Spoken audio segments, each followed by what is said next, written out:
Ours was the first revolution in the history of mankind that truly reversed the course of government, and with three little words: we the people.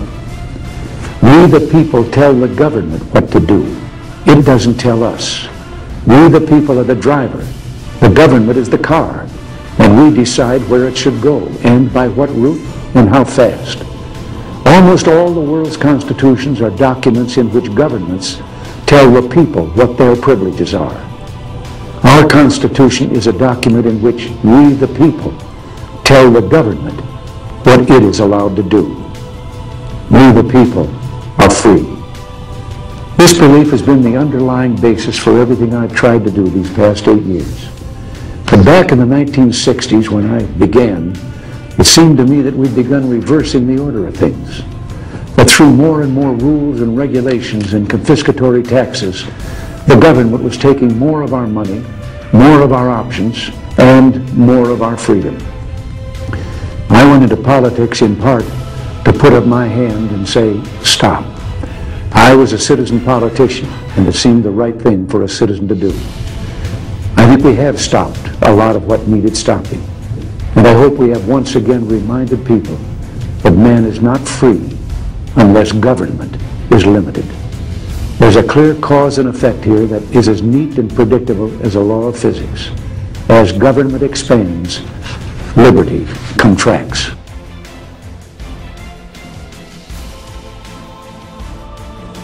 So as we begin, let us take inventory. We are a nation that has a government, not the other way around. And this makes us special among the nations of the earth. Our government has no power except that granted it by the people. It is time to check and reverse the growth of government, which shows signs of having grown beyond the consent of the governed. It is my intention to curb the size and influence of the federal establishment and to demand recognition of the distinction between the powers granted to the federal government and those reserved to the states or to the people. All of us need to be reminded that the federal government did not create the states.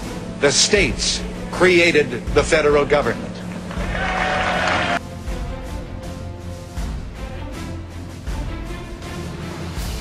It is no coincidence that our present troubles parallel and are proportionate to the intervention and intrusion in our lives that result from unnecessary and excessive growth of government.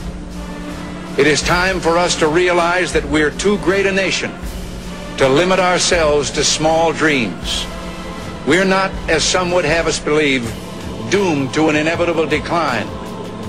I do not believe in a fate that will fall on us no matter what we do. I do believe in a fate that will fall on us if we do nothing. So with all the creative energy at our command, let us begin an era of national renewal. Let us renew our determination, our courage, and our strength. And let us renew our faith and our hope. We have every right to dream heroic dreams. Those who say that we're in a time when there are no heroes, they just don't know where to look.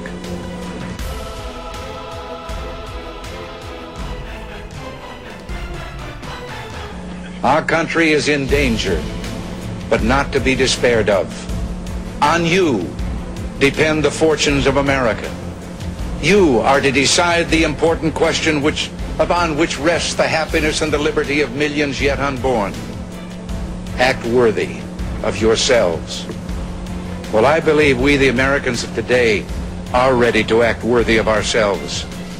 Ready to do what must be done to ensure happiness and liberty for ourselves, our children, and our children's children. And as we renew ourselves here in our own land, we will be seen as having greater strength throughout the world. We will again be the exemplar of freedom and a beacon of hope for those who do not now have freedom.